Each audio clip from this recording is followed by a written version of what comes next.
Voilà. Donc, chers frères et sœurs, on n'a pas vu dans l'église du Christ, dans l'église primitive, personne qui a payé la dîme. Alléluia. Mais nous allons voir aussi les offrandes. Voilà. Donc, on parle des dîmes et des offrandes. Nous allons élever cet équivoque-là, alléluia, à cette disparité entre les dîmes et les offrandes. Donc, la dîme, ce n'est plus pour les chrétiens, la dîme, c'est la loi, c'est pour Israël. Maintenant, et les offrandes, alléluia. Nous allons parler maintenant des offrandes. Et pour parler des offrandes, nous allons aller déjà depuis, donc, au-delà des dîmes, on faisait aussi des offrandes. Voilà. Donc, on va voir maintenant parler des offrandes depuis l'Ancien Testament. Déjà même avant la loi, nous allons parler de l'offrande. Alléluia. Et nous partons dans le livre de Genèse 4, à partir du verset 4,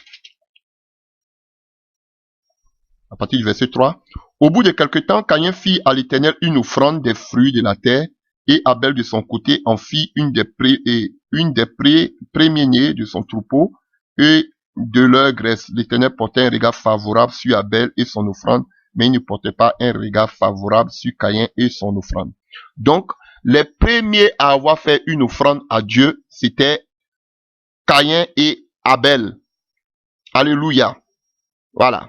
Donc, vous connaissez cette histoire. Alléluia. Et c'était de façon volontaire qu'ils l'ont fait. Ils l'ont fait. Alléluia. Ils ont fait ces offrandes-là. Vous allez voir que toutes ces offrandes de la Genèse, jusqu'à ce qu'on termine et sous la grâce, toutes ces offrandes étaient volontaires. Alléluia. On a vu que dans la dîme était volontaire avant la loi, mais sous la loi, c'était obligatoire. Alléluia. Mais sur la grâce, on n'a pas vu quelqu'un qui a payé la dîme. Et ici, on est dans les offrandes. On voit que maintenant, les premiers à avoir fait des offrandes à Dieu, c'était Caïn et son frère Abel. Alléluia. Alléluia. Donc, on voit que Caïn a donné, vous avez lu, hein, le Caïn a donné l'offrande des fruits de la terre et Abel a donné le premier-né de son troupeau. Voilà. Donc, continuons. Alors, allons-y sur la loi. Maintenant, sous la loi, après Moïse, et Exode 25, à partir du verset 1 à 7. L'Éternel parla à Moïse et dit, parle aux enfants d'Israël qu'ils m'apportent une offrande, vous la recevrez pour moi, de tout homme qui le fera de bon cœur. Vous voyez, de bon cœur. Les offrandes, c'est libéral. On nous dit ici que, même on a vu que ce qui Abel et Caïn ont fait, ils l'ont fait avec gratuitement. Par gratitude, ils l'ont fait. Aujourd'hui, ici, le Seigneur parle de bon cœur. Voici ce que vous recevrez Dieu en offrande.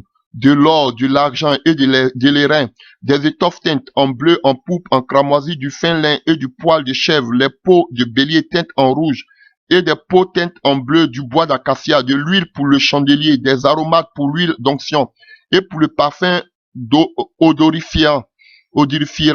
Alléluia, des pierres d'onyx et d'autres pierres pour la garniture de l'éphod et du pectoral. Ils me feront un sanctuaire et j'appuierai au milieu d'eux.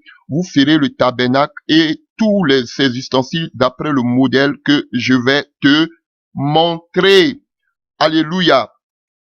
Alléluia. Donc, vous voyez, donc ils avaient fait même une offrande, alléluia, pour la construction du tabernacle.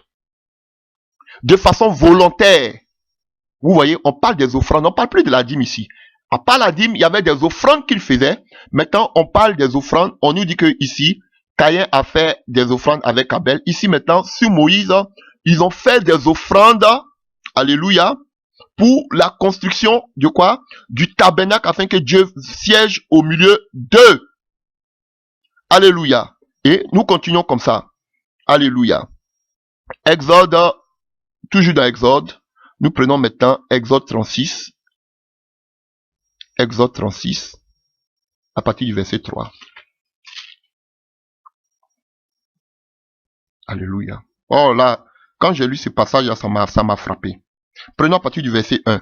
Exode 36. Betsalel, Oholiab et tous les humains, les hommes habiles, en qui l'Éternel avait mis de la sagesse et de l'intelligence pour savoir et pour faire exécuter les ouvrages destinés au service du sanctuaire, c'est-à-dire du tabernacle, selon tout ce que l'Éternel avait ordonné à Moïse, a ordonné. Moïse appela Betsalel, Oholiab et tous les hommes habiles dans l'esprit, desquels l'Éternel avait mis de l'intelligence, tous ceux dont le cœur était disposé à s'appliquer à l'œuvre pour l'exécuter. Il prit devant Moïse toutes les offrandes qu'avaient apportées les enfants d'Israël pour faire les ouvrages destinés au service du sanctuaire. Parce que tout à l'heure, on l'avait lu. Alléluia. Voilà. Donc, chaque matin, on apportait encore à Moïse des offrandes volontaires. Vous voyez là-bas, on avait dit, le Seigneur dit qu'ils amènent de bon cœur. Ici encore, on a dit que c'était des offrandes qui étaient volontaires, comme tu le veux. Alléluia. Alors, tous les hommes habiles occupés à tous les travaux du sanctuaire. Alléluia. Je voudrais même qu'on marque ça. Un, d'abord, de bon cœur. Excusez-moi, hein. Deux, volontaire. Alléluia. Ils nous ont tous escroqué, les gens, là. Alléluia. Alléluia. Donc, on continue. Occupé, on était arrivé où? Excusez-moi, pardon. Pardon. On était arrivé où? Voilà. À partir du verset 4. À Moïse des offrandes volontaires. Alors tous les hommes habiles, occupés à tous les travaux du sanctuaire, quittaient chacun l'ouvrage qu'il faisait et vint dire à Moïse. Écoutez ça, ça m'a choqué. Le peuple apporte beaucoup plus qu'il ne faut pour exécuter les ouvrages que l'Éternel a ordonné de faire. Alléluia. Moïse fut publié dans le camp que personne, homme et femme, ne s'occupa plus d'offrandes pour le sanctuaire. On empêcha ainsi le peuple d'en apporter les objets préparés suffisaient au-delà pour tous les ouvrages à faire. Waouh! Voilà quand Dieu est dans une œuvre. On n'a pas besoin de faire du tam-tam, tout cela pour demander aux gens d'apporter. On n'a pas besoin de faire des publicités, montrer que Dieu nous utilise pour que les gens apportent. C'est Dieu qui convainc les cœurs. Alléluia.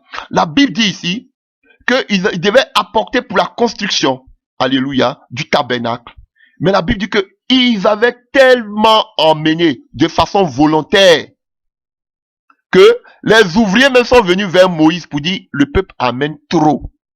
Mais frère, pourquoi vous êtes obligés de courir derrière ces personnes pour qu'on vous fasse des offrandes, pour que vous montrez? C'est vous-même qui avez dit au commencement que une œuvre où, et qu'on appelle, on demande pas l'argent pour payer des bâtiments. Si Dieu n'est plus dedans, si Dieu n'est pas là, si on peut pas avoir de l'argent pour bâtir, c'est que Dieu n'est plus là. Pourquoi maintenant vous faites des annonces pour que les gens viennent acheter vos membres, viennent acheter qu'on appelle maintenant vos zigouras, vos qu'on appelle vos salles. Pourquoi vous faites maintenant des publicités pour que les gens puissent venir construire?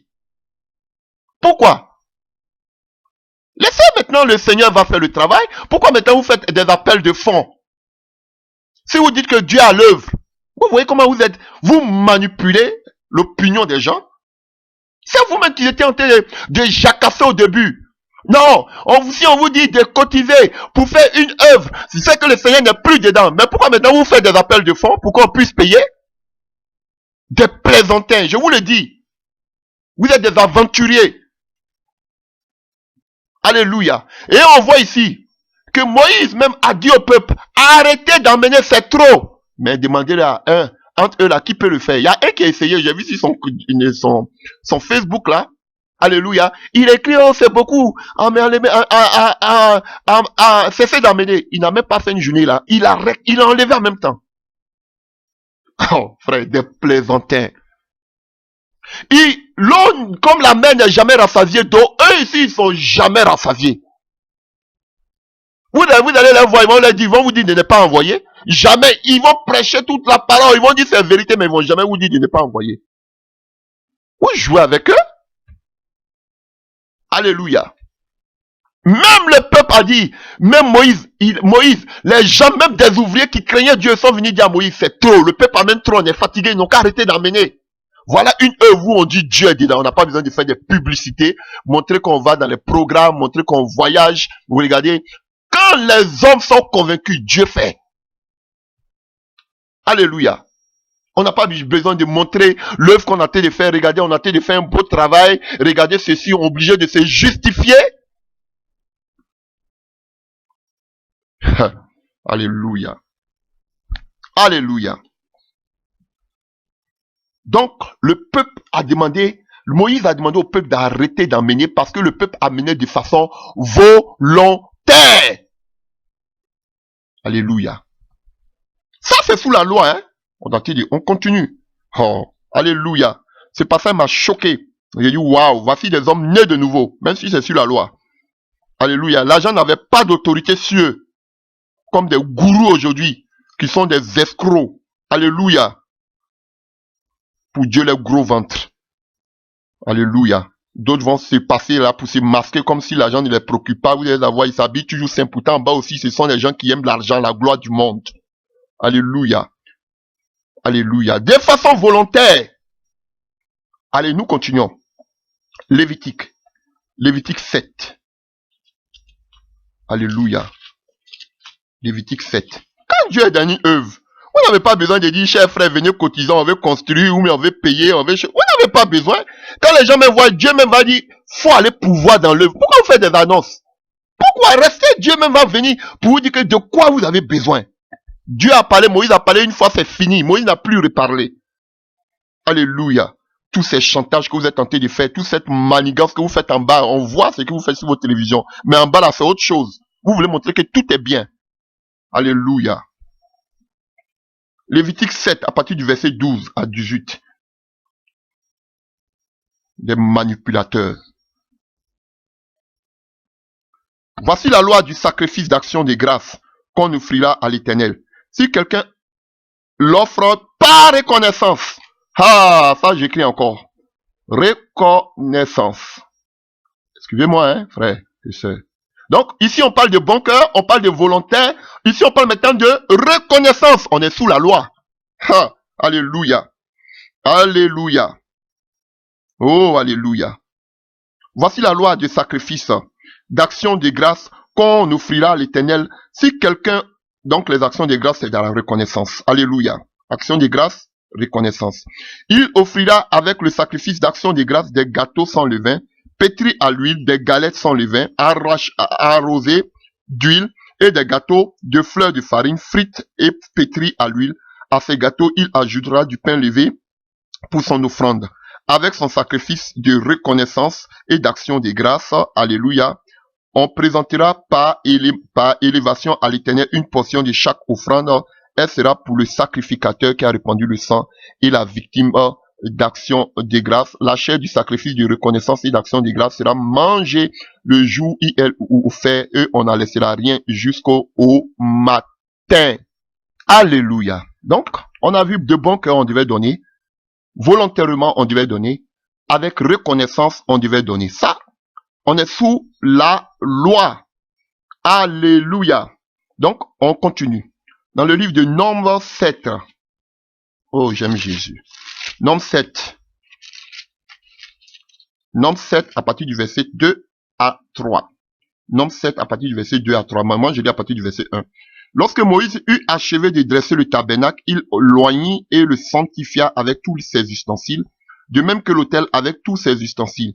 Il les oignit et les sanctifia. Alors les princes d'Israël, chefs des maisons de leur père, présentaient leur offrande. C'étaient des princes des tribus, ceux qui avaient présidé au dénombrement. Ils amenèrent leurs offrandes devant l'Éternel, 6 chars en forme de litière et 12 bœufs, soit un char pour 2 princes et un bœuf pour chaque prince. Et ils offrirent devant l'Éternel. L'Éternel parla à Moïse et dit, prends de ces choses afin de les envoyer pour le service de la tente d'assignation. Tu les donneras aux Lévites, à chacun selon ses fonctions. Moïse prit les chars et les bœufs et il les remit aux Lévites. Il donna 2 chars et 4 bœufs aux fils de Gershom selon les fonctions. Alléluia. Et vous allez voir, vous pouvez continuer. C'est-à-dire que lorsqu'on a fini de construire, alléluia, le tabernacle, chaque peuple, chaque tribu est venu faire des offrandes volontaires. Alléluia. Chaque tribu est venue faire des offrandes volontaires. Et Dieu a dit à Moïse, prends ça pour les sacrifices. Alléluia. Dieu est dans les offrandes. Alléluia. Mais c'était de façon volontaire, de bon cœur, par reconnaissance. Alléluia. Alléluia. Et nous continuons dans le livre maintenant de Nombre 15. Nombre 15. Nombre 15.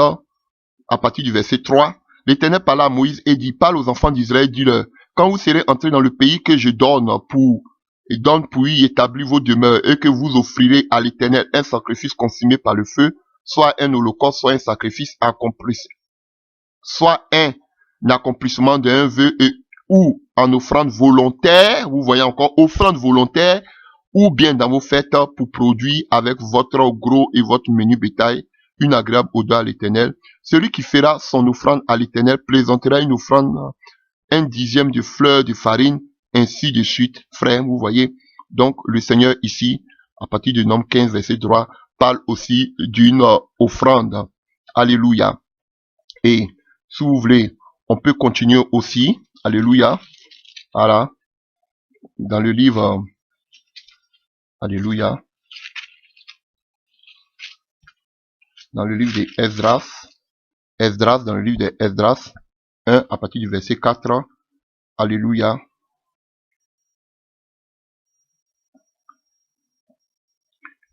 Alléluia. Alléluia.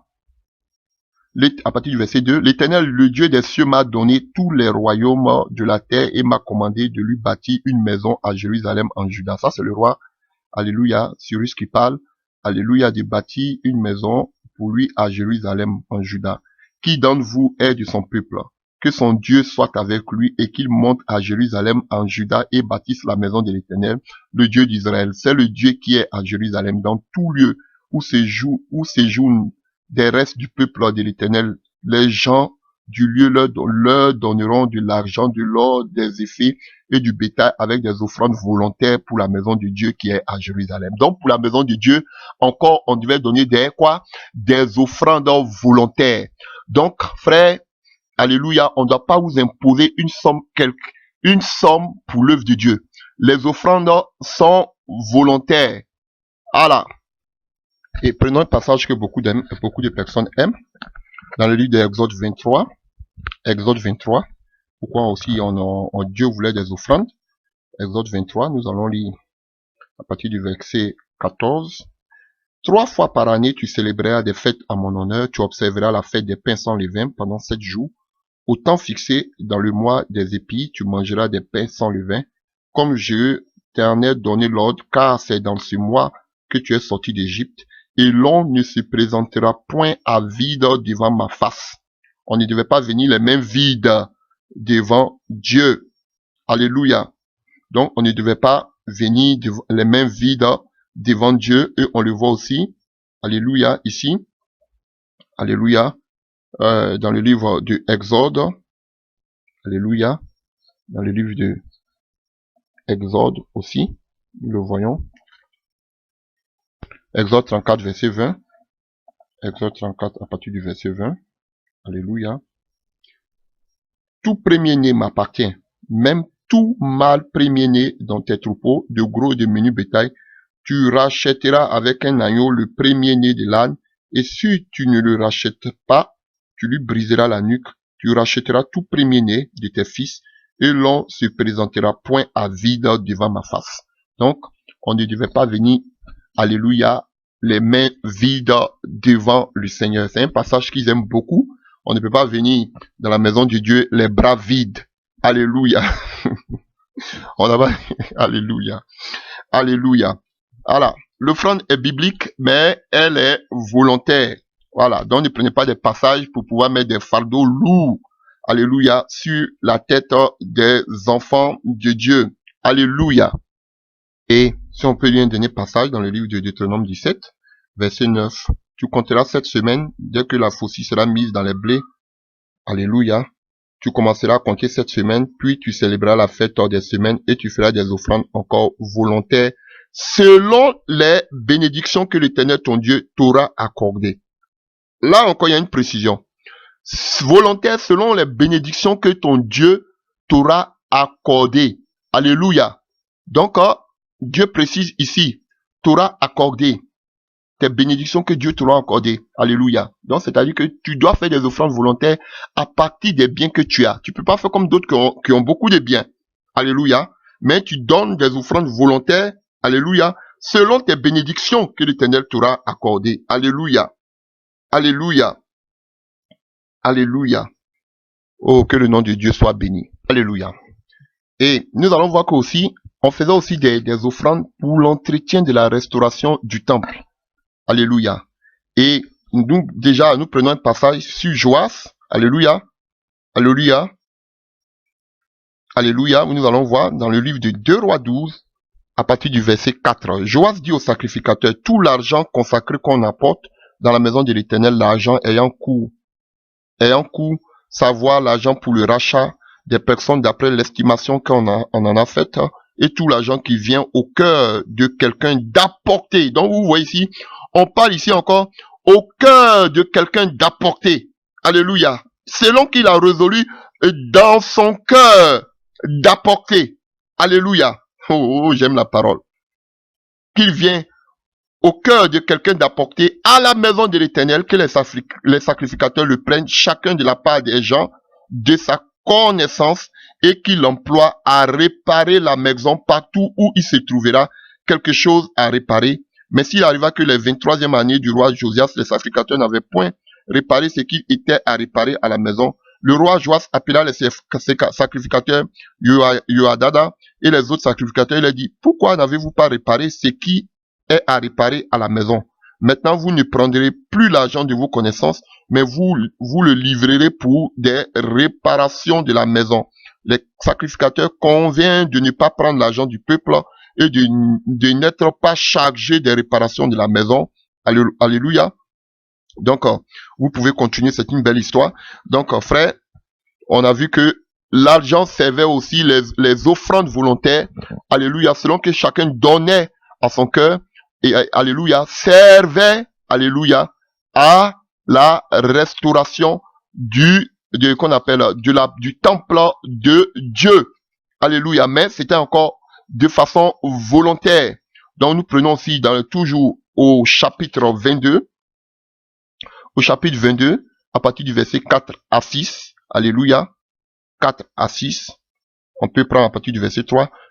La 18e année du roi Josias, le roi envoya dans la maison de l'Éternel et Shaphan, le secrétaire, fils d'Azalia, fils de Meshulam, il lui dit, monte vers Ikia, le grand sacrificateur, et qu'il amasse l'argent qui était apporté dans la maison de l'Éternel, et que ceux qui ont la garde du seuil ont recueilli du peuple. On remettra cet argent entre les mains de ceux qui sont chargés de faire exécuter l'ouvrage dans la maison de l'Éternel, et ils l'emploieront pour ceux qui travaillent aux réparations de la maison de l'Éternel.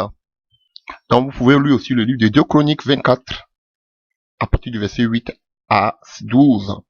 Toujours sur Joas, alléluia, qui avait ordonné qu'on amène aussi l'argent pour la réparation de la maison de l'Éternel. Alléluia. Donc, c'est ce qu'on peut dire en ce qui concerne qu'on appelle l'ancienne alliance. Alléluia. Maintenant, nous allons aller dans la nouvelle alliance. Alléluia. Et avant de parler de la nouvelle alliance, il y a quelque chose aussi que je voudrais que nous puissions aussi, il y avait une autre sorte d'offrande. Alléluia. Que les gens ne mentionnent pas toujours. Alléluia. Donc, il y avait une sorte d'offrande. Alléluia.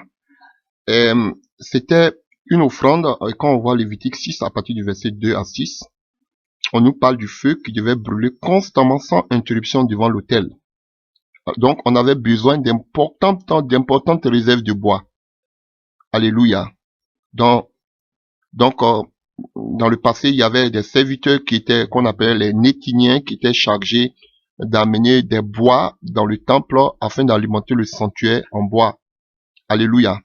Donc on sait que après le retour de la captivité des prêtres, et de la captivité, les prêtres et les lévites, les sacrificateurs et les lévites, ainsi que le peuple, alléluia, qui s'occupaient eux-mêmes de cette tâche, alléluia, et on a vu que plus tard, les Juifs ont institué une fête annuelle, le 14e jour du mois d'Abib qui est juillet août, alléluia, qu'on appelait la Zilophoria, qui signifie portage de bois.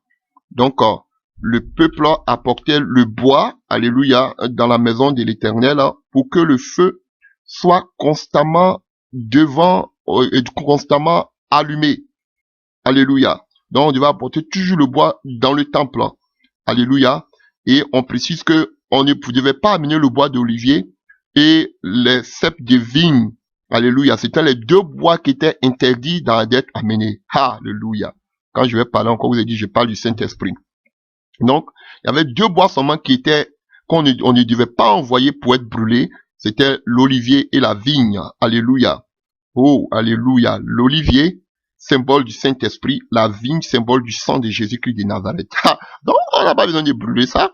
Donc, et quand on va voir, il y a des rouleaux qui ont été retrouvés, alléluia, au bord de la mer Morte qu'on appelle Qumran, alléluia. On en a plusieurs fois parlé. On a découvert des rouleaux là. Et dans ces rouleaux, on a vu qu'il y avait une fête, alléluia, qui durait 6 jours, alléluia, où on devait envoyer spécialement tout, le peuple d'Israël devait envoyer spécialement que des bois pour la maison de l'Éternel, pour que on puisse faire du feu constamment. Le feu ne devait jamais s'éteindre. Voici une image du Saint-Esprit. Dans nos vies, le Saint-Esprit ne doit jamais s'éteindre en nous. Le Saint-Esprit ne s'éteint jamais, même d'abord dans la vie d'un chrétien.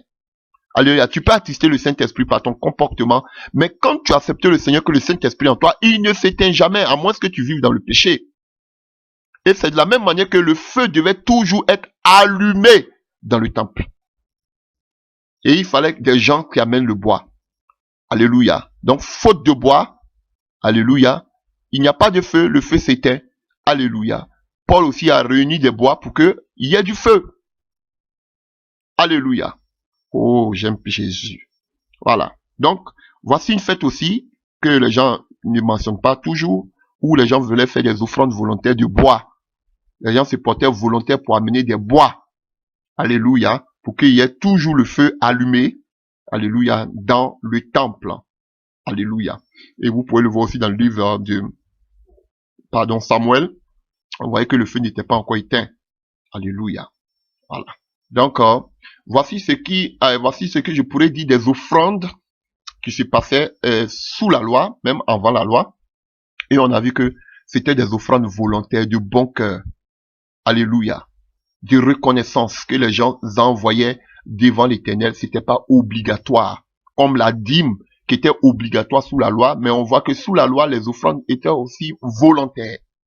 Donc maintenant, on va passer un bout de temps maintenant aussi, maintenant dans la nouvelle alliance. Alléluia. Alléluia. Donc commençons déjà par la vie de Jésus. Alléluia. On est dans Alléluia. Le Nouveau Testament, hein, si vous voulez. Si vous voulez, pour d'autres, le Nouveau Testament commence à partir des Actes des Apôtres. Alléluia. Mais dans la vie de Jésus, nous allons voir quelque chose. Acte 8, à partir du verset 1. On nous dit, ensuite, Jésus allait de ville en ville et de village en village, prêchant et annonçant la bonne nouvelle du royaume de Dieu. Les 12 étaient avec lui et quelques femmes qui avaient été guéries d'esprits malins et de maladies. Marie dite de Magdala, de laquelle étaient sortis 7 démons, Jeanne, femme de Sousa, intendant d'Hérode, Suzanne et plusieurs autres qui l'assistaient de leur bien. Alléluia. Donc la Bible nous dit nous mentionne ici qu'il y avait des femmes qui soutenaient Jésus-Christ dans son ministère avec leur bien. Alléluia. Donc ici, déjà, on nous dit qu'il y avait des femmes aussi qui soutenaient Jésus-Christ avec leur bien. Voilà. Donc, ce n'est pas mauvais de soutenir des serviteurs de Dieu. Alléluia. Mais je vous dis, c'est pas dans toutes les terres on s'aime. Vous devez demander là où il faut s'aimer. Alléluia. Voilà. Il faut soutenir les véritables serviteurs de Dieu. Alléluia. Alléluia. Avec vos biens aussi. C'est pas mauvais. Pour que l'œuvre puisse avancer, ils ont besoin aussi de soutien. On voit que Jésus-Christ avait été soutenu par des personnes avec leurs biens. Comment vous pouvez dire que vous êtes chrétien et puis vos biens ne sont pas convertis? Vous ne soutenez pas aussi de véritables serviteurs. Je ne parle pas de ces escrocs. Mais il y a des véritables serviteurs de Dieu. Voilà. Donc, quand vous êtes converti, aussi, vous devez soutenir aussi l'œuvre de Dieu. Même si c'est de façon volontaire, mais vous devez soutenir les véritables serviteurs de Dieu. Et on va le voir. Écoutez bien. Et il y a quelque chose qui est mentionné aussi. Et vous allez voir que c'était le même objectif aussi pour Paul. Alléluia. Et on revient à ce passage. On dit quoi? Jésus allait de ville en ville et de village en village, prêchant et annonçant la bonne nouvelle du royaume de Dieu. Les 12 étaient avec lui et quelques femmes qui avaient été guéries d'esprits malins et ainsi de suite. Donc vous voyez, on soutenait qui? Ah, c'est là aussi. On soutenait ceux qui faisaient quoi? Qui allaient de ville en ville, de village en village, prêchant la bonne nouvelle du royaume des cieux. Frère, non seulement il y a la vision, mais on finançait ceux qui partaient, qui étaient des missionnaires. Tous les Jésus étaient des missionnaires, ils n'étaient pas assis là et puis envoyés, nous sommes des gourous, on a nos gros ventres sont en train de pousser, mais on soutenait le qu'on appelle des missionnaires. Ah oui, frère, c'est la vérité. Parce que ces missionnaires-là, ils ont des familles, ils ont des enfants, ils doivent partir. Alléluia. Et quand ils vont, leurs familles aussi doivent avoir de quoi manger. Leurs enfants aussi doivent être scolarisés. Alléluia. Donc, ils ont besoin aussi d'être soutenus. Je ne suis pas contre. Mais c'est quand ils se mettent sur les micros et puis ils sont en train de montrer comme s'ils sont excellents. C'est ça qui m'énerve. Alléluia. Comme s'ils n'en ont pas besoin, pourtant ils en ont besoin et puis ils veulent montrer qu'ils sont différents. Voilà. Et puis aussi, il ne faut pas en profiter. Alléluia. Jésus n'a pas pris l'argent des frères et sœurs pour construire ou bien pour acheter des bâtiments. Il a pris cet argent pour aller annoncer l'évangile. Voilà. Vous n'allez jamais voir ici qu'on appelle ici dans la parole, dans le Nouveau Testament, si c'est pas seulement la loi. Voilà pourquoi ils sont beaucoup, ils parlent contre la loi, mais même ils sont sous la loi. Alléluia. Parce que sous la loi, on pouvait prendre des offrandes pour entretenir des salles et consorts. Mais vous allez voir, on va lire. Mais vous allez voir que toutes ces personnes à qui on pouvait soutenir, qu'on soutenait financièrement, c'est pour la mission. Pour qu'ils partent. C'était pas pour payer des bâtiments ou pour construire. Voilà pourquoi j'ai dit qu'ils sont tous sous la loi. Alléluia. On voit ici qu'on soutenait Jésus et ses disciples parce qu'ils partaient de ville en ville et de village en village. C'est gourous qui partent toujours de ville en ville dans les premières classes qui ne vont jamais dans les villages. Donc pourquoi vous soutenez ceux qui sont dans les villages? Je vous dis tous les jours. Écoutez encore des passages qui déforment. Et Luc 10. Après cela, le Seigneur désigna encore 70 autres disciples. Et il les envoya 2 à 2 devant lui dans toutes les villes et dans tous les lieux où lui-même devait aller. Il a dit, la moisson est grande, mais il y a peu d'ouvriers. Priez donc le maître de la moisson d'envoyer des ouvriers dans sa moisson. Partez, voici je vous envoie comme des agneaux au milieu des loups. Ne portez ni bourse, ni sac, ni souliers. Ha! Jésus, si tu étais là encore de nos jours, de façon qu'on appelle en chair pour parler, ah frère, Jésus-Christ de Nazareth, mon Dieu, mon papa, aujourd'hui là, ils prennent des bourses, ils ont des sacs même pour remplir les sacs d'argent, et ils portent des souliers. Ah, comme on dit, des souliers chers, ils s'habillent en Gucci, ils s'habillent en Dolce Gabbana. Ah, Jésus aujourd'hui là, ah, vraiment, c'est difficile, hein. Et tous ils s'habillent en souliers, ils ont des sacs, ils ont des bourses, hein. Ah. Et ne saluez personne en chemin. Dans quelque maison que vous entrez, dites d'abord que la paix soit sur cette maison. Et il se trouve là un enfant de paix. Votre paix reposera sur lui. Sinon, elle reviendra à vous. Demeurez dans cette maison-là. Mangeant et buvant ce qu'on vous donnera. Car l'ouvrier mérite son salaire. N'allez pas dans la maison, de maison à maison. Alléluia. L'ouvrier mérite son salaire. C'est ce qu'ils disent toujours. Alléluia. Mais le Seigneur mentionne ici, quand vous allez aller dans la maison là, alléluia, mangez ce qu'on va vous donner, buvez ce qu'on vous donne. Ah, eux, ils mangent caviar. Alléluia. Ils boivent du vin rosé. Oui, jouez, ils sont dans les dernières classes. Ils sont dans les hôtels de luxe. Seigneur, ça là, c'est pas pour eux. Alléluia. Et vous allez voir ici encore dans ces passages que il parle des gens qui sont encore des missionnaires. Des gens qui vont en mission. Pas des gens qui restent là sur les zougoura et qui ont des gros ventres. C'est ça, c'est la vérité. Des gens qui vont en mission. Dans les villages, partout. Alléluia. Pas des gens qui se promènent dans les avions, dans les avions de luxe ou bien dans les 4x4. Alléluia. Votre salaire, c'est pas de l'argent. Mais votre salaire, c'est ce que les gens vont vous donner là quand vous allez arriver dans cette maison. Mangez ce qu'on vous donne. Alléluia. Ce qu'on vous propose, comme Élie a mangé. Alléluia. Le pain que cette veuve-là lui a donné.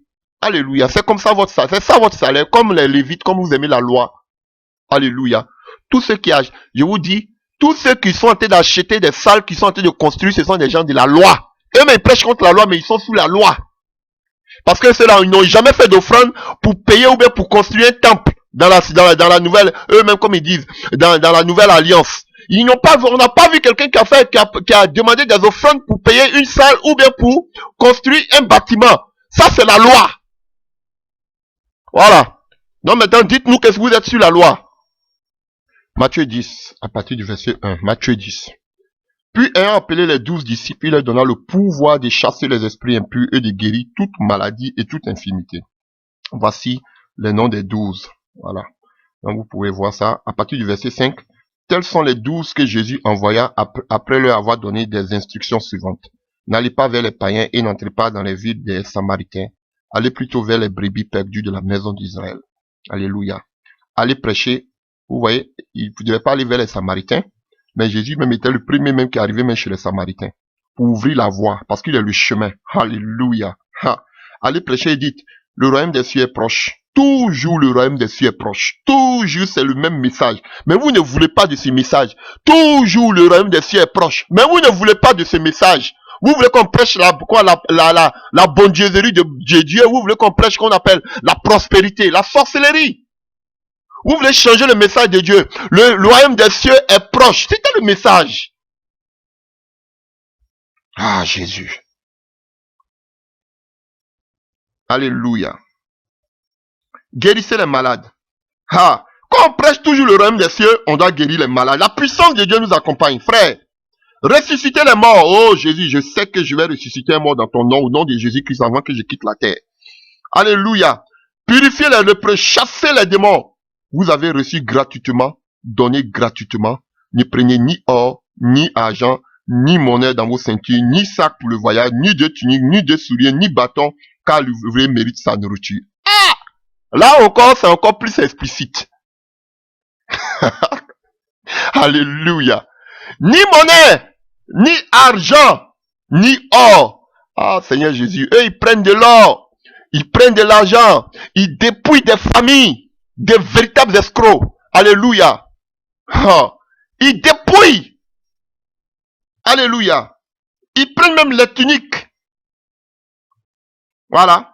Et tellement qu'ils sont en train de dépouiller des personnes, ils n'ont plus le temps de guérir les malades, de chasser les démons. Ils n'ont plus le temps pour ça.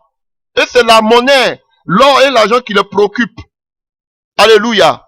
Où Paul dit que Pierre pourrait dire, nous on n'a ni or ni argent. Eux ils disent que nous on a de l'or et nous on a de l'argent. Donc il ne peut pas faire lever le paralytique. Ah, c'est ça la vérité. Alléluia. Et il dit ici, car l'ouvrier mérite sa nourriture.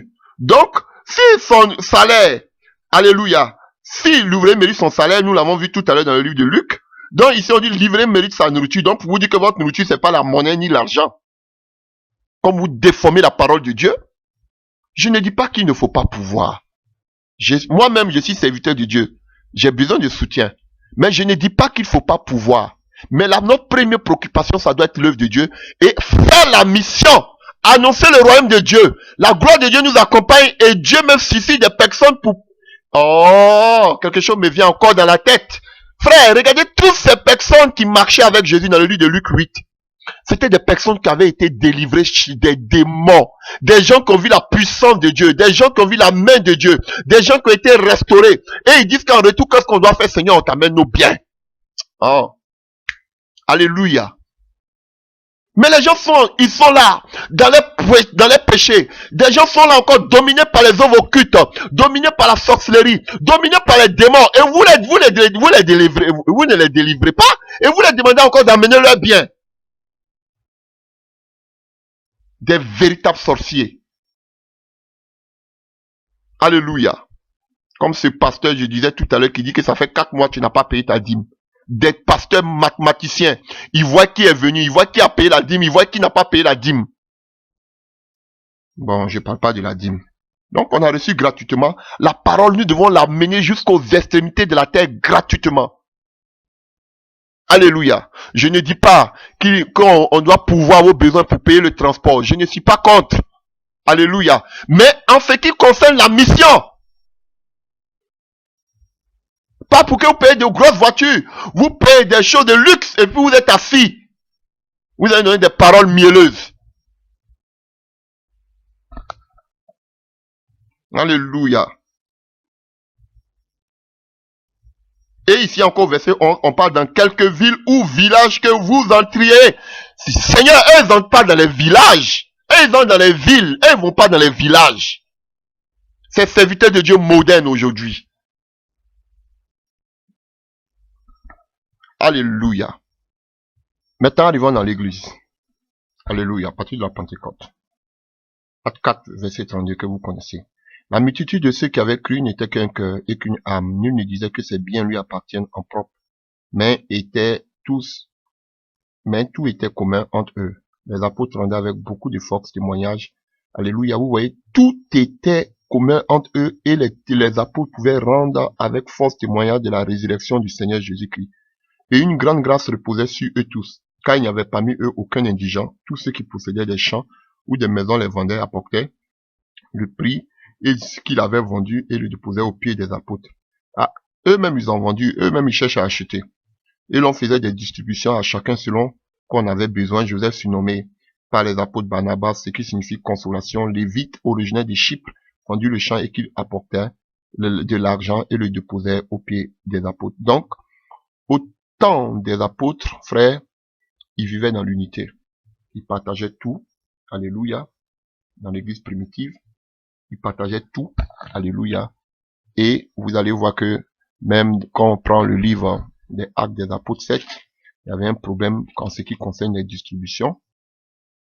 À partir de Acte 6, alléluia, alléluia, Acte 6, ce qui concerne, comme on appelle, les Hellénicites, qui murmuraient contre les Hébreux, parce que les veuves étaient négligées dans la distribution. Alléluia. Et on voit que les apôtres ont dit, nous, on peut pas siéger à la table, et en même temps se préparer pour l'enseignement, l'œuvre de Dieu. Vous préoccupez-vous, choisissez des personnes pour s'occuper de ces genres de choses, et nous, on va s'occuper de faire l'œuvre de Dieu. Frère, c'est vraiment important. Voilà. Parce que quand le serviteur de Dieu doit aussi se préoccuper, alléluia, de ce qu'il doit manger, de ce que sa famille va se vêtir, et il va se préoccuper aussi d'acheter, et qu'on appelle de faire l'œuvre de Dieu, frère, voilà pourquoi je vous dis toujours, l'homme de Dieu doit mettre sa confiance en l'Éternel. Alléluia. Regardez, c'était pas les disciples qui pourvoyaient aux besoins de Jésus-Christ. C'était des femmes qui ont été délivrées. Et c'est la même manière qu'on appelle Élisée parla à la femme. Alléluia. Cette femme qui disait que mon mari était prophète. Elle avait l'huile, elle avait l'onction. Et lorsqu'elle a pris, elle a mis cette huile dans la vie et des pots vides, elle n'a plus manqué de quelque chose. Ne cherchez pas ces vieux chrétiens. Il y a des gens qui ont soif. Il y a des gens même qui ont des biens de ce monde qui ne connaissent pas le Seigneur. Il y a des pauvres qui sont là qui ne connaissent pas le Seigneur. Frère, je vous dis, mais par votre canal, ils ont des problèmes. Mais les problèmes vont être résolus par votre canal. Alléluia. Et Dieu va faire des délivrances dans leur vie. Et vous allez voir que même ces mêmes personnes vont venir pourvoir vos besoins. Ceux qui pourvoyaient aux besoins de Jésus-Christ de Nazareth, c'était pas des chrétiennes, c'était des gens de mauvaise vie qui ont été transformés par la vie de Jésus. Pourquoi vous vous limitez seulement aux chrétiens, aux vieux chrétiens qui sont dans vos membres, qu'on appelle, dans vos zigouras? Non! C'est parce que vous êtes limités. Et souvent aussi parce que vous n'êtes pas appelés, parce que quand tu as l'Esprit de Dieu, Dieu même va te dire, va prier comme comme on appelle, à Pierre qui dit, va dans la maison de Corneille. Alléluia. Et Dieu ouvre les portes. Et on sait que Corneille, c'était quelqu'un qui faisait beaucoup d'offrandes.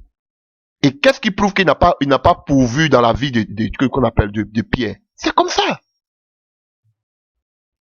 Vous êtes trop limité parce que vous ne travaillez pas avec l'Esprit de Dieu. Alléluia. Et vous voulez tellement vous enrichir. Alléluia. Donc, nous partons aussi dans le livre, toujours dans le livre des Actes des Apôtres, on voyait que les disciples partageaient tout ce qu'ils avaient. Alléluia. Donc, cela ne sous-entend pas que vous ne devez pas aller travailler. Parce qu'il y a des gens, des chrétiens qui sont des véritables escrocs, qui s'asseyent sur le fait que nous sommes tous des frères, il y a l'amour, pour escroquer, pour dépouiller les frères et sœurs. Allez-y travailler. Et pourvoyez vous-même à vos besoins. Pourvoyez à vos besoins de votre famille. Ah oui, frère, je vous dis la vérité. Vous voyez partout tous l'amour, l'amour. Allez-y, travaillez, nous montrez-nous aussi l'amour. Voilà. Ne vous asseyez pas là, non, c'est l'amour, c'est le message, c'est un tir qu'on va vivre comme les apôtres. Allez-y, travaillez, bande de paresseux. Voilà, c'est ça.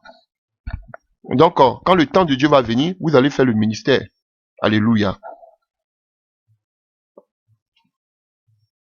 Alléluia. Donc, nous continuons. Dans le livre de Actes des Apôtres, toujours. Acte 11, à partir du verset 28 à 30. Acte 11. Alléluia. Acte 11, à partir du verset 25.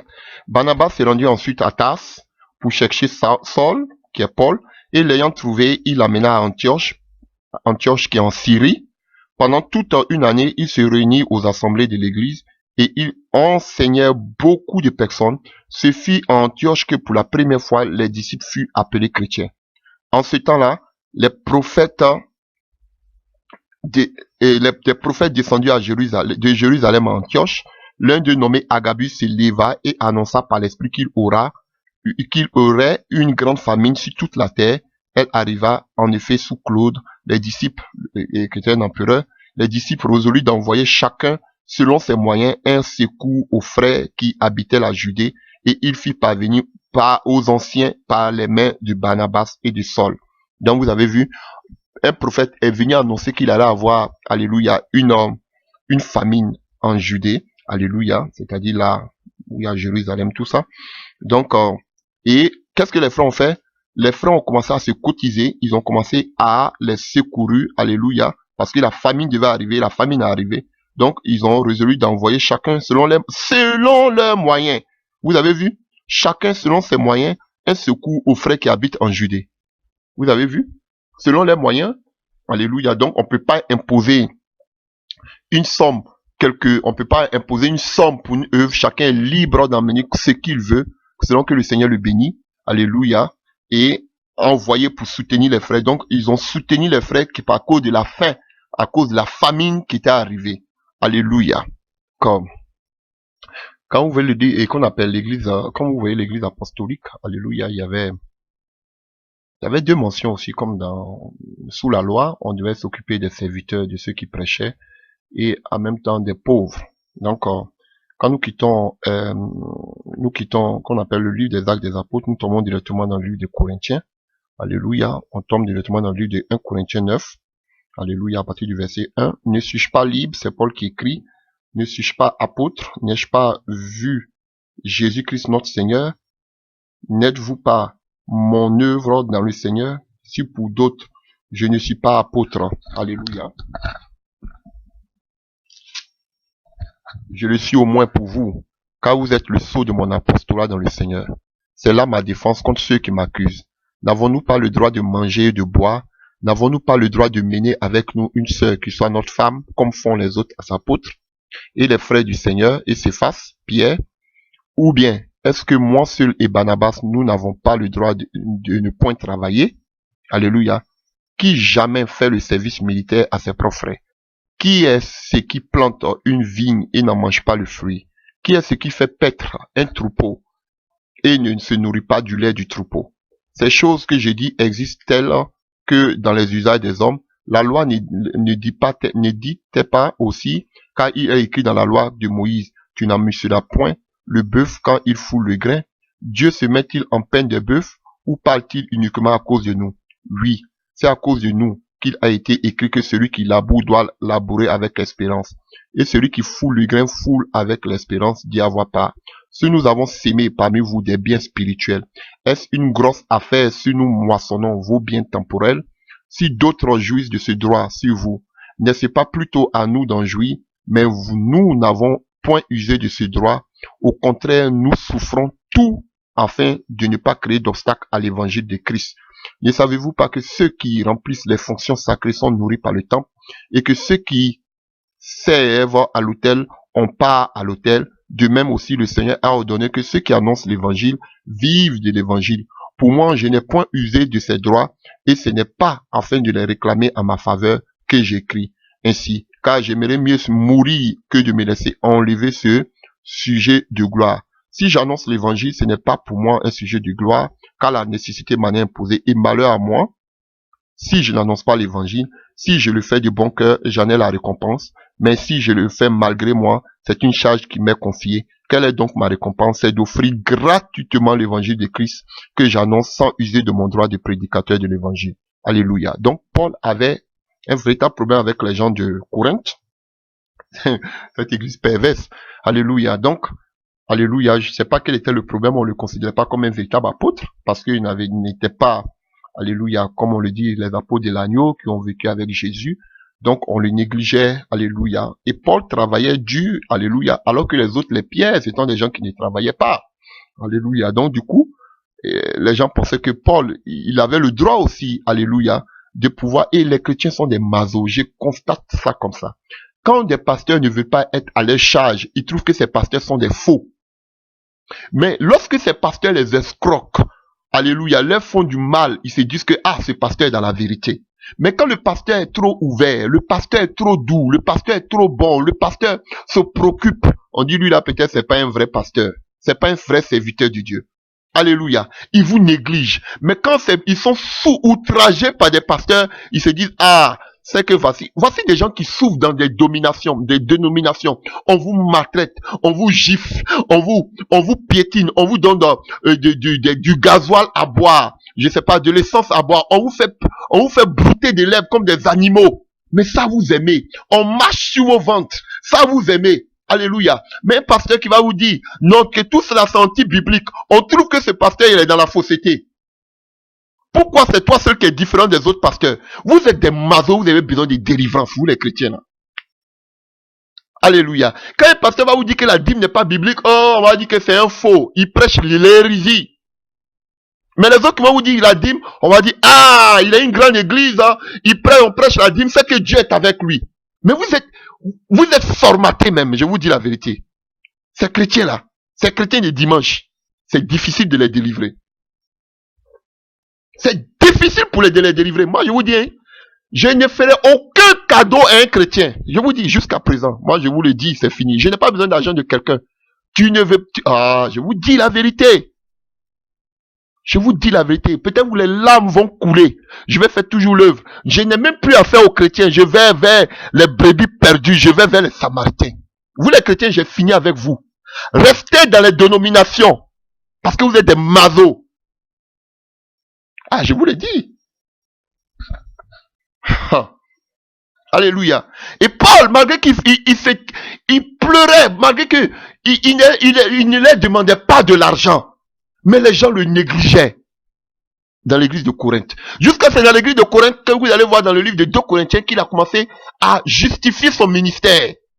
Parce que les gens même ne le croyaient pas, avec tous les miracles qu'il faisait, avec tout l'enseignement qu'il les envoyait. On dit, que toi tu es un bon pasteur, mais que tu es un bon apôtre. Tu es sûr que Dieu t'a appelé. Pourtant, les autres là, venaient les escroquer, prenaient l'argent, comme lui-même il a dit. Alléluia. Mais est-ce que c'est une affaire? Si vous pourvoyez pas nos besoins, c'est un problème pour ça? Non. Mais les autres les escroquaient, ils ne faisaient pas de 5 cas. Mais pour Paul, parce que Paul peut-être était vilain, Paul ne s'habillait pas en Gucci, on ne considérait pas comme un pasteur, un véritable serviteur de Dieu. Parce qu'on vous a tellement formaté, un véritable homme de Dieu doit avoir une garde rapprochée. Un véritable homme de Dieu doit avoir une grande église. Un véritable serviteur de Dieu doit avoir de grosses voitures. Voici comment on vous a formaté. Donc, quand un pasteur est simple, on dit non, lui, il n'est pas appelé de Dieu. Vous avez besoin de délivrance. Et souvent, je suis là, je suis content même quand ces pasteurs-là vous malmènent parce que vous êtes des masos. On essaie de vous délivrer de la main de ces autours-là, mais non. C'est nous qui sommes des faux pasteurs.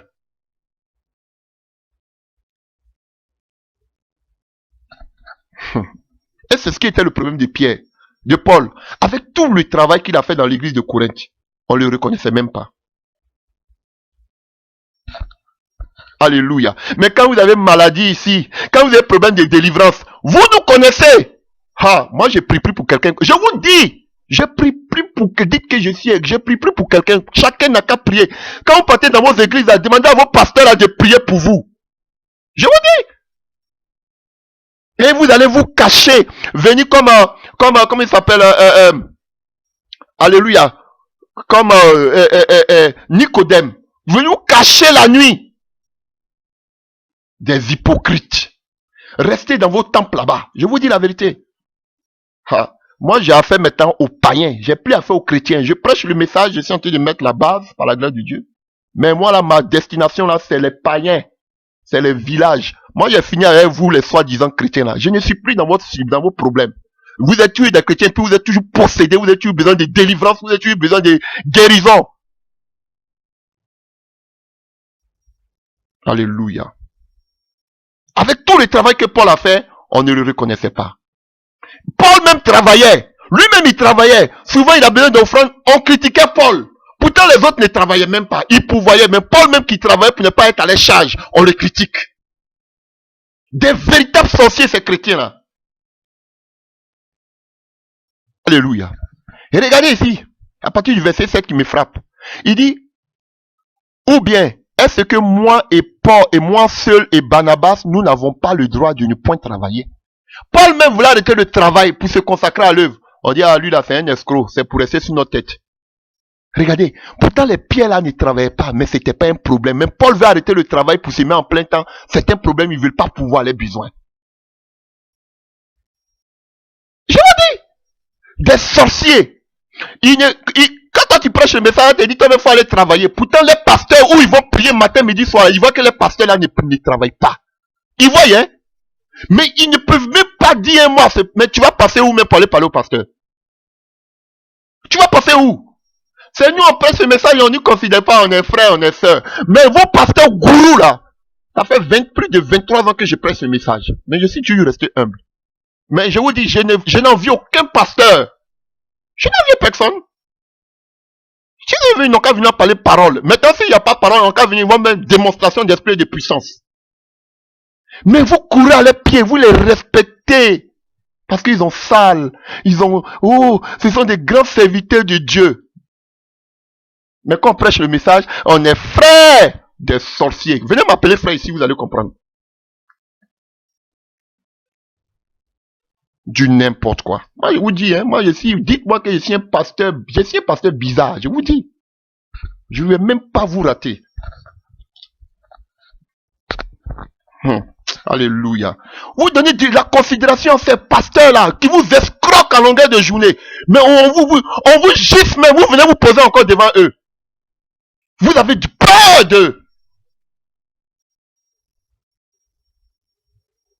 Vous vous mettez même en genoux devant ces gens-là. Mais ça, c'est pas un problème. Nous, on veut vous enlever on veut vous donner le message pour que vos écailles tombent, les écailles tombent de vos yeux. C'est nous là maintenant qui sommes devenus vos petits amis. Du n'importe quoi. Alors continuons. 1 Corinthiens 16 à partir du verset 1. Pour ce qui concerne la collecte en faveur des saints, agissez vous aussi comme je l'ai ordonné aux églises de la Galatie. Que chacun de vous, alléluia, le premier jour de la semaine, mette à part chez lui ce qu'il pourra, selon la prospérité, sa prospérité, afin qu'on n'attende pas à mon arrivée pour recueillir les dons. Et quand je serai venu, j'enverrai avec les lettres pour porter les libéralités à Jérusalem. Alléluia. Les personnes que vous aurez approuvées, si la chose mérite que j'y aille moi-même, elles feront le voyage avec moi. Alléluia. Donc Paul donne aussi, alléluia, des conseils à toute l'église de la galaxie. Alléluia. Vous allez voir dans le livre des Actes des Apôtres 4 à partir du verset, alléluia, 23. Alléluia, qu'ils avaient établi, alléluia, et qu'on appelle, ils avaient établi aussi des églises, alléluia. Acte 14, verset 23, pardon. Acte 14, verset 23, ils avaient établi des anciens, alléluia, et bon, Paul voulait que ces églises-là, alléluia, puissent rassembler des offrandes pour qu'on puisse les envoyer, alléluia, aux apôtres qui étaient à Jérusalem. Donc, il y a beaucoup de passages qui parlent c'était vraiment la libéralité, alléluia, au temps des disciples, alléluia. Et regardez encore une autre sorcellerie dans le livre de 2 Corinthiens 8, à partir du verset 1. Alléluia. Alléluia. Nous vous faisons connaître, frères, alléluia, la grâce de Dieu qui s'est manifestée dans les églises de la Macédoine au milieu de beaucoup de tribulations qui les ont éprouvées. Leur joie débordante et leur pauvreté profonde ont produit avec abondance de riches libéralités de leur part. Ils ont, je l'atteste, donné volontairement selon leurs moyens et même au-delà de leurs moyens, nous demandant avec de grandes instances de grâce de prendre part à l'assistance destinée aux saints. Et non seulement ils ont contribué comme nous l'espérons, mais ils se sont d'abord donnés eux-mêmes au Seigneur, puis à nous par la volonté de Dieu. Nous avons donc engagé Tite à achever chez vous cette œuvre de bienfaisance comme il avait commencé. De même que vous excellez en toutes choses, en foi, en parole, en connaissance, en zèle, en tout égard dans votre amour. Pour nous, faites en sorte d'exceller aussi dans ces œuvres de bienfaisance. Je ne dis pas cela pour donner un ordre, mais pour éprouver par le zèle des autres la sincérité de votre charité, car vous connaissez la grâce de notre Seigneur Jésus-Christ, qui pour vous s'est fait pauvre, de riche qu'il était, afin que par sa pauvreté vous soyez enrichis. Donc, chers frères, vous voyez, on nous parle des églises de Macédoine. Alléluia. Et, alléluia, que ce soit, alléluia, l'église de Thessalonique, l'église de Philippe, la Colosse, alléluia. Donc vous voyez que toutes ces églises-là, ils étaient pauvres. Ils étaient des églises pauvres. Alléluia. Mais c'était eux qui pourvoyaient plus aux besoins des serviteurs de Dieu. Au temps de Paul. Même Corinthe, là, qui était une ville riche, puisque c'était une ville portière. Eux, c'était leur mondanité seulement. Ils avaient seulement la bouche pour parler. Mais ces villes-là qui étaient pauvres, pourvoyaient plus aux besoins de Paul. Alléluia. Et on va aller un peu plus loin. Alléluia. Et Paul même va dire qu'il a dépouillé d'autres églises pour eux. Alléluia. Oh, vraiment, ces chrétiens sont des sorciers. Alors, un autre passage encore. Le livre de 2 Corinthiens 9, toujours, à partir du verset 6. Sachez-le, celui qui sème peu moissonnera peu, et celui qui sème abondamment moissonnera abondamment. Que chacun donne comme il l'a résolu dans son cœur, sans tristesse, nous contraignent, car Dieu aime celui qui donne avec joie. Alléluia. Donc vous voyez, Dieu aime celui qui donne avec joie. Alléluia. Donc on peut prendre même aussi à partir du verset 4 à 6 et 5 à 6. Alléluia. J'ai donc jugé nécessaire d'inviter des frères à se rendre auparavant chez vous et à s'occuper de votre libéralité déjà promise, afin qu'on soit prêt de manière à être une libéralité et non un acte d'avarice. Donc frère, vous ne devez pas être aussi avare. On parle de libéralité, mais vous ne devez pas être aussi avare. Oui frère, vous devez soutenir aussi les serviteurs de Dieu, les véritables serviteurs de Dieu.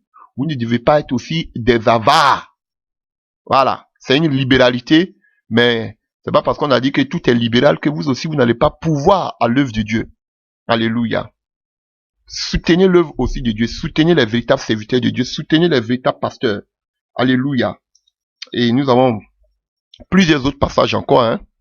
Et là, maintenant, on va voir que Paul est vraiment fâché dans le livre de 2 Corinthiens. Je vais pas tout expliquer tout. Alléluia, il y a tellement de passages. Alléluia. 2 Corinthiens 12, à partir du verset 12. Alléluia. À partir du verset 11. J'ai été un insensé, vous m'y avez contraint. C'est par vous que je devais être recommandé. Car je n'ai été inférieur en rien aux apôtres. Par excellence, quoique je ne sois rien.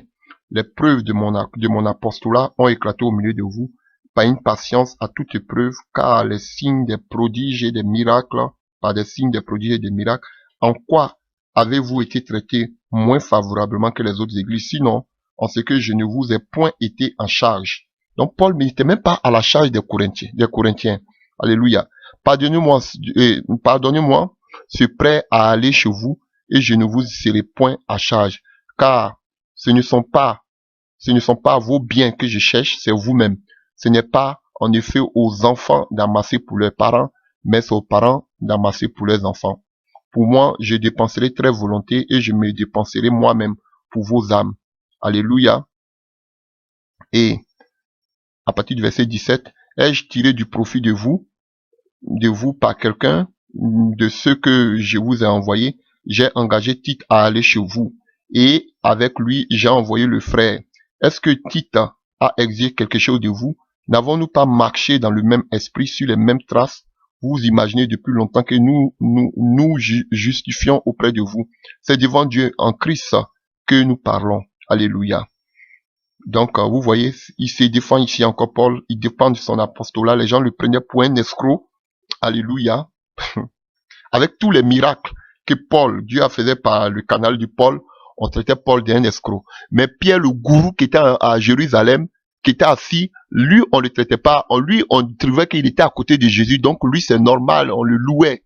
Mais Paul, qui était sur le terrain, lui, Paul, on le traitait comme un escroc, un avare. Et qu'on appelle un escroc, quelqu'un qui vient dépouiller. Vous voyez? Parce que Paul devait prendre tous ces biens-là et pour les envoyer, qu'on appelle à Jérusalem. Alléluia. Là où il y avait évidemment la plus grande assemblée. Alléluia. Et quand vous prenez Romains 15, Alléluia. Prenons Romains 15 à partir du verset 25.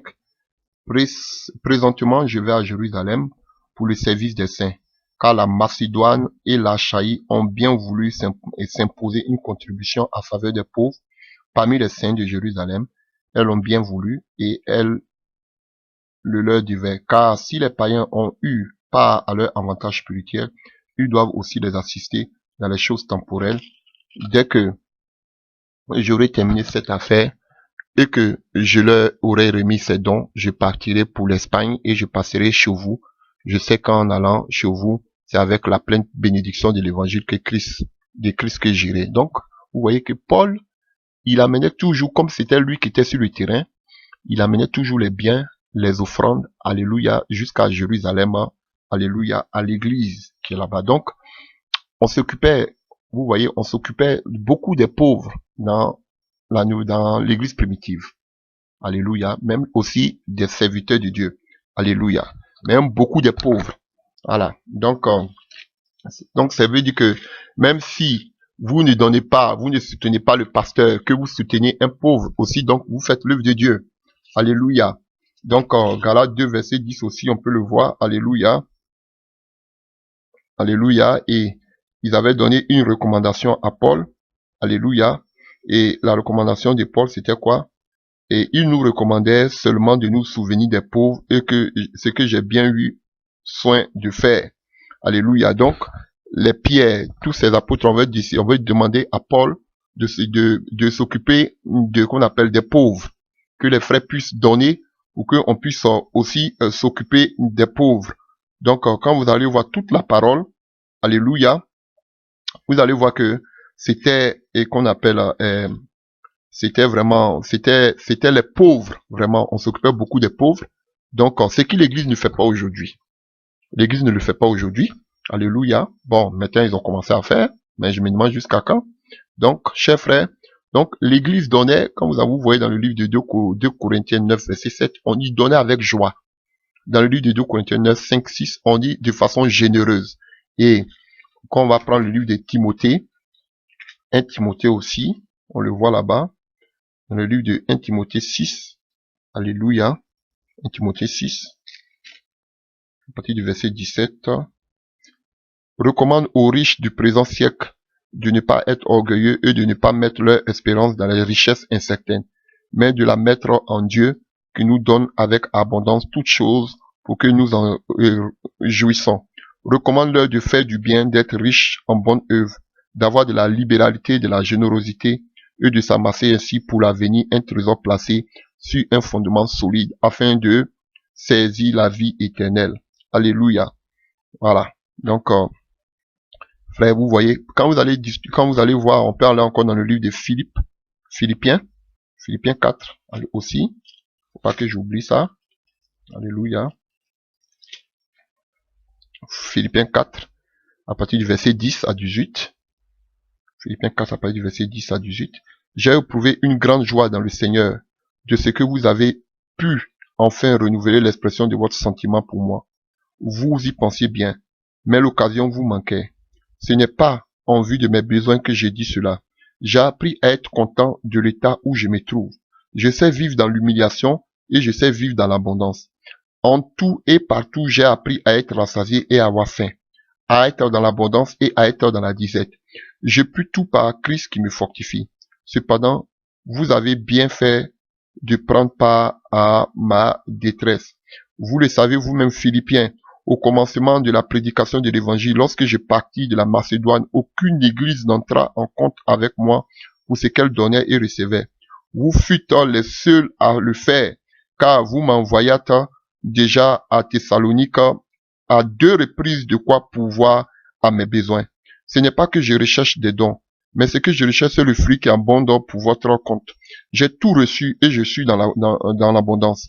J'ai été comblé de bien en recevant par Épaphrodite ce qui vient de vous comme un parfum de bonne odeur, un sacrifice que Dieu accepte et qui lui est agréable. Et mon Dieu pourvoira à tous vos besoins selon sa richesse avec gloire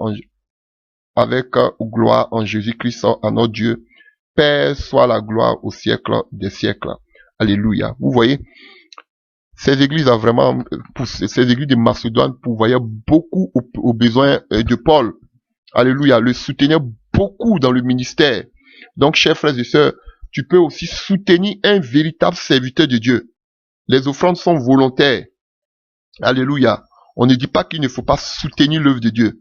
C'est parce qu'aujourd'hui, il y a des escrocs, alléluia, des commerçants ambulants qui sont sur la place publique, alléluia. Voilà pourquoi nous ne faisons que sonner l'alarme. Sinon, vous pouvez soutenir une véritable œuvre que vous voyez, vous sentez que cette œuvre vient de Dieu. Frère, ce n'est pas la sorcellerie. Vous pouvez vraiment les soutenir. On voit qu'il y avait des personnes qui soutenaient Paul. On voit qu'il y avait des personnes aussi qui soutenaient les pauvres. Donc, dans l'église primitive, on soutenait 2 genres de personnes. Dans l'Ancien Testament, d'abord, sous la loi, on soutenait les Lévites et les démunis qui sont l'étranger, la veuve et l'orphelin. L'étranger et le pauvre aussi. Alléluia. Donc, ce qu'on appelle sous la grâce, on soutenait non seulement les serviteurs de Dieu, mais on soutenait aussi alléluia, les démunis, les pauvres. Alléluia. Et Paul va parler aussi des femmes veuves. Alléluia. Donc, c'était le même système. Alléluia. Mais seulement que sous la grâce, on ne paye plus la dîme. On ne paye plus la dîme. Alléluia. Mais les offrandes volontaires, on le fait. Donc, tu peux soutenir un enfant de Dieu, un véritable serviteur de Dieu. Alléluia. Qui vraiment a une vision, qui a l'œuvre, qui veut l'œuvre d'annoncer. Vous voyez, Paul, c'est encore quelqu'un, on parle même pas de Pierre. Parce que Pierre, lui, il était un gourou, il était assis à Jérusalem. Mais on parle de Paul qui était toujours en train d'annoncer l'évangile. On a vu Jésus, les femmes qui étaient avec lui pendant qu'il parcourait les villages et les villes. On voit Paul qui parcourait aussi qu'on appelle le village contré, ville pour annoncer l'évangile. Donc, ce qu'on doit soutenir, ce sont des gens qui ont le souci de la mission. Pas des gens qu'on pouvoir les besoins pour qu'ils puissent se payer de grosses carrosses, de grosses voitures. Alléluia. Non, c'est pas pour ça. Pour se construire des gros bâtiments, pour acheter des bâtiments, des salles, c'est pas pour ça. On pourvoyait pour seulement que la mission. Alléluia. Même si on a voyé à Jérusalem, au gourou qui était là-bas, les disciples. Alléluia. Donc, et on a ce passage-là que beaucoup aiment aussi, le livre de Galates, alléluia. Galates 6, à partir du verset 6, qu'ils aiment beaucoup, ce passage-là.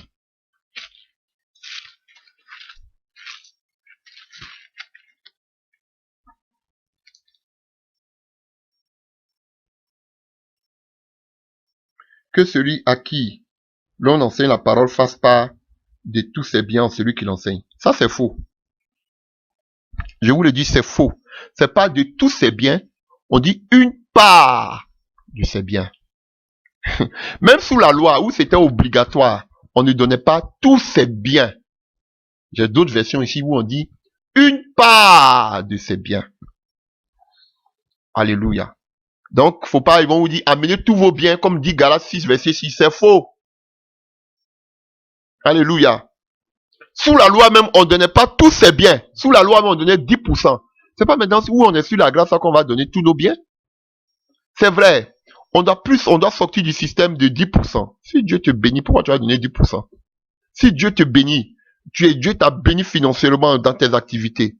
Tu peux donner au-delà de 10%, tu n'es pas sous la loi. Tu peux soutenir des véritables serviteurs de Dieu comme Dieu te met à écouter le Saint-Esprit. Je vous en supplie. Écoutez le Saint-Esprit. Le Saint-Esprit va te dire, va s'aimer dans la vie de cet homme de Dieu. Va s'aimer dans la vie de tel serviteur de Dieu. Pouvoir ici, pour telle œuvre. C'est l'Esprit de Dieu qui doit te dire où tu dois aller financer, où tu dois aller soutenir. Parce que tous ceux qui ont la Bible sont des serviteurs de Dieu. Il y a d'autres qui sont de véritables aventuriers. Alléluia. C'est vrai. C'est vrai qu'on n'est plus sur la loi. On n'est pas forcément obligé de donner 10%. Ça, c'est la malédiction. On n'est plus sur la loi, c'est la malédiction. Tu peux donner au-delà. Comme tu peux donner en dessin. Alléluia. Tu peux donner moins de 10%.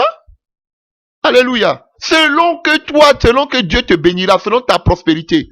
Si Dieu te donne, si tu n'as pas assez de moyens, pourquoi tu as payé 10%? Tu peux donner 1%, mais tu donnes libéralement.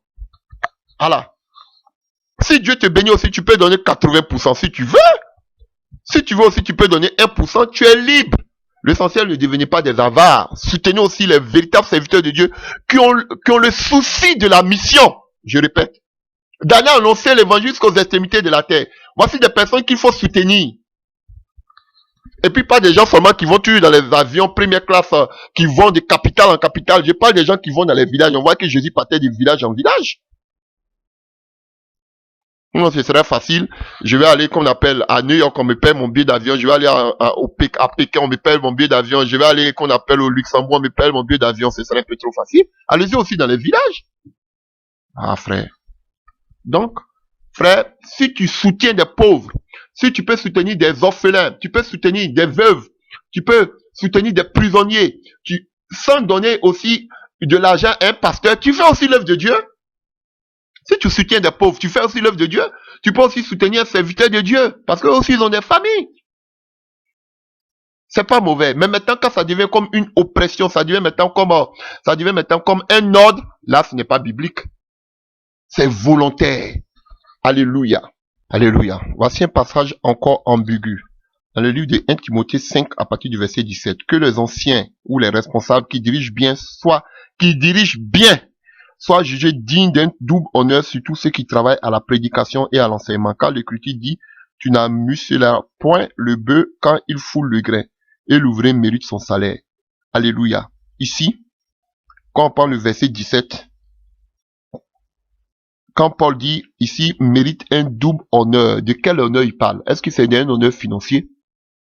Donc du coup, quand on voit le verset 18, l'ouvrier mérite son salaire, alors que le Seigneur nous a parlé de ça aussi, on a vu que ce n'était pas de l'argent. Alléluia. L'ouvrier mérite son salaire, l'homme qui prêche de l'évangile vivra de l'évangile. Mais, sinon, du coup, le verset 17, double honneur, de quoi Paul parle, on ne sait pas.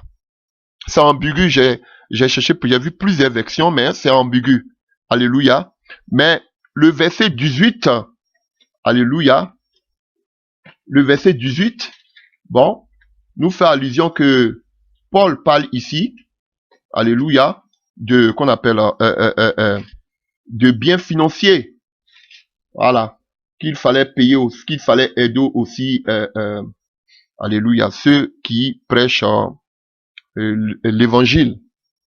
Donc, d'autres pensent aussi que quand on parle de double honneur, on parle de double salaire. Il faut avoir un double salaire. J'ai vu tellement de versions. Donc, d'autres versions vont te dire qu'il faut avoir un double salaire. C'est ambigu ici. La Bible ne nous dit pas si on parle d'argent. Mais le verset 18 nous parle de rémunération du salaire. Donc, du coup, d'autres disent que oui, on parle de salaire. C'est un problème financier. Alléluia. Sinon, ce passage, il est vraiment ambigu. J'ai fait beaucoup de recherches. Il est vraiment ambigu. Alléluia. Mais, l'ouvrier mérite son salaire. Comme Paul l'a dit ici, je ne peux pas trop me prononcer là-dessus. Parce que vraiment, c'est quelque chose de vraiment ambigu.